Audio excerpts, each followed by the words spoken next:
Dr. Fauci? Yeah. Just to go back to where we started today, which was with the president's seeming frustrations with some of the reporting about his early decision-making process in January and February. As I'm sure you know, the reason we in the press do that kind of reporting is so that the next president that comes along and has to deal with the pandemic learns some of those lessons.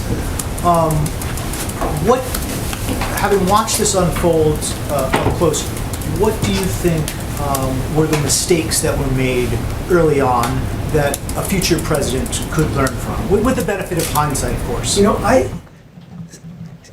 There's no president gets Yeah. everything right, obviously. I understand.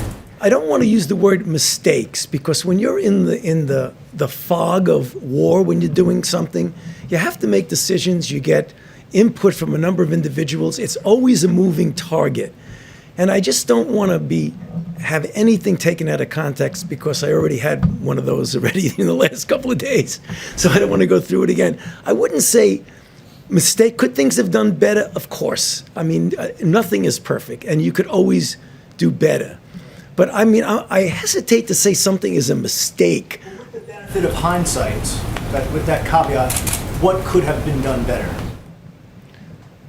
Well, I mean, I can't comment about anything outside of my own field, but the thing that when I think back on was evolving in my mind was something that was a virus that was much worse than what I had thought it was going to be, based on what we had learned early on, when it was first felt to be something that just jumped from an animal to a human. And really didn't have much capability of going human to human.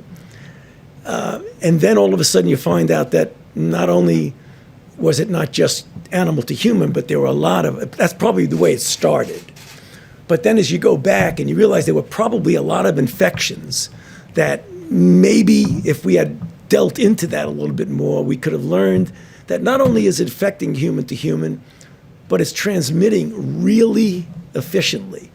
When I question myself, I'm not perfect. Maybe I wouldn't say made mistakes, but maybe I should have really tried to delve into that a little bit more about what was going on. But the information wasn't as forthcoming as I would have liked. And then all of a sudden, when you find out that you're dealing with something that is not only what had been your worst nightmare, because people ask me that, what is your worst nightmare? A brand new virus that's respiratory transmitted, that has a high degree of transmissibility, that has a high degree of morbidity and mortality. You know, is that a mistake? Maybe I should have been able to realize that earlier. I'm not sure it's a mistake. It was just an evolving thing that we finally realized and said, whoa, this is really worse than we could have imagined.